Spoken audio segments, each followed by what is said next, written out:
সময়ের সঙ্গে জনপ্রিয়তা বাড়ছে শর্টার ফরম্যাটের ক্রিকেট সংস্করণ। আধুনিক ক্রিকেটের সঙ্গে তাল মেলাতে বেশ কিছু দেশ চালু করেছে টি-20 ফ্রাঞ্চাইজি লিগ, যার মধ্যে আইপিএল এর জনপ্রিয়তা আকাশচুম্বী। তাদের এই ফ্রাঞ্চাইজি লিগের সুফলও পেতে শুরু করেছে ভারত। অবশ্য ইন্ডিয়ান প্রিমিয়ার লিগ খেলতে মুখিয়ে থাকে বিশ্বের নামিদামি ক্রিকেটাররা, তবে দিন দিন অন্যান্য ফ্রাঞ্চাইজি লিগও জনপ্রিয়তা পাচ্ছে। যেখানে টি-20তে নিজেদের ধার বাড়াতে বিভিন্ন ফ্রাঞ্চাইজিতে অংশ নিচ্ছেন তারকা ক্রিকেটাররা, সেখানে বিপরীত সূত্রে হাঁটছে পাকিস্তান ক্রিকেট বোর্ড। বিদেশি ফ্রাঞ্চাইজি লিগ নিয়ে পাকিস্তানি 3 ক্রিকেটারকে নিয়ে কঠোর সিদ্ধান্ত নিয়েছে পিসিবি। বাবর আজম, মোহাম্মদ রিজওয়ান ও শাহিন আফ্রিদিকে বিদেশি লিগ খেলার অনুমতি দেয়নি বোর্ড। আগামী কয়েক সপ্তাহ কোনো আন্তর্জাতিক ম্যাচ নেই পাকিস্তান ক্রিকেট দলের। আগস্টে বাংলাদেশের সঙ্গে সিরিজ দিয়েই আন্তর্জাতিক ম্যাচে ফিরবে পাকিস্তান।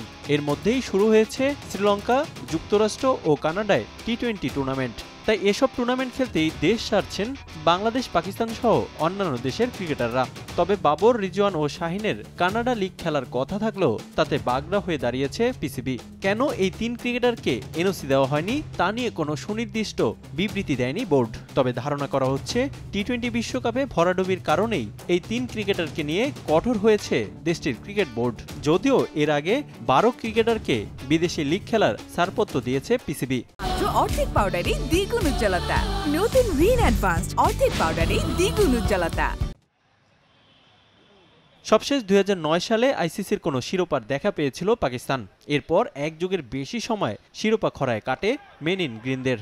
2022 টি-20 বিশ্বকাপে শিরোপা পুনরুদ্ধারের সুযোগ এসেছিল পাকিস্তানের সামনে, তবে ইংল্যান্ডের কাছে হেরে সে স্বপ্ন বৃথা যায় বাবর আজমদের। এবারে টি-20 বিশ্বকাপেও ভালো কিছুর লক্ষ্য নিয়েই দেশ সেরেছিল পাকিস্তান, তবে গ্রুপ পর্বেই বিদায় নিয়ে দেশে ফিরতে হয়েছে তাদের। এরপর পাকিস্তান ক্রিকেট দলকে ঢেলে সাজানোর পরিকল্পনা করে পিসিবি।